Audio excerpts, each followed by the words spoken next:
মাশাআল্লাহ, আলহামদুলিল্লাহ। জীবনে কখনো কৃষিকাজ করি নাই।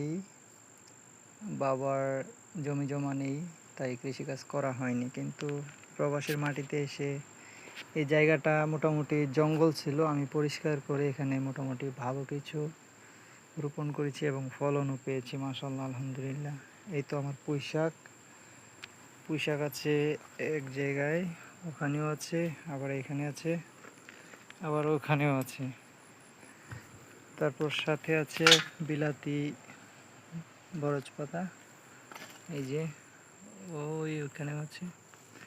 পাশাপাশি আছে মরিচ গাছ, আছে পেঁপে গাছ, আছে মিষ্টি কুমড়া। এই তো দুইটাকে পরাগায়ন করিয়ে দিলাম মাত্র। দেখা যাক,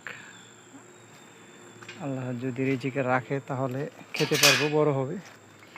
পাশাপাশি আছে এই যে আনারস খেয়ে তারপরে এখানে লাগিয়ে দিয়েছিলাম 3টা, তো আনারস হয়েছে এখানে। উপরে আরও কিছু আছে, দাঁড়ান উপরে নিয়ে যাই। এখানে আরেকটি পেঁপে গাছ আছে। এই তো এটা আমি কাঠ ও স্টিলের দিয়ে পাত দিয়ে আপনার গড়িটা করেছি অনেক উঁচু করে আর কি। এখানে লাউ লাগিয়েছিলাম, মিষ্টি কুমড়া মোটামুটি খেয়েছি 10-12টা, আবার বিক্রিও করেছি মোটামুটি 5-6টা। তো ফলন ভালোই হচ্ছে ইনশাল্লাহ, আলহামদুলিল্লাহ, মাশাআল্লাহ।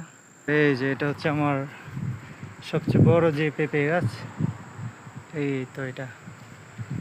মাশাআল্লাহ, এটা থেকে মোটামুটি দুই মনের মতো পেঁপে খাওয়া হয়েছে, পাশাপাশি বিক্রি করেছি খেতে না পেরে।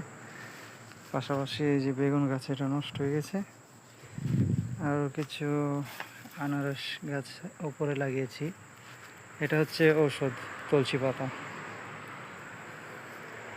এই যে আনারস, এগুলো সব আমার নিজের হাতে লাগানো। এই যে এটা হচ্ছে কাঁঠাল খেয়েছিলাম, কাঁঠালের বিচি লাগিয়ে। এই যে আর আম কাঁঠাল দুইটা একসাথে একদম হচ্ছে আর কি। পাশাপাশি আছে লেবু গাছ, ওখানে আর একটা পেঁপে গাছ আছে। তারপরে আছে কলা গাছে একটা কলা ছড়া এসেছে, খুবই চমৎকার।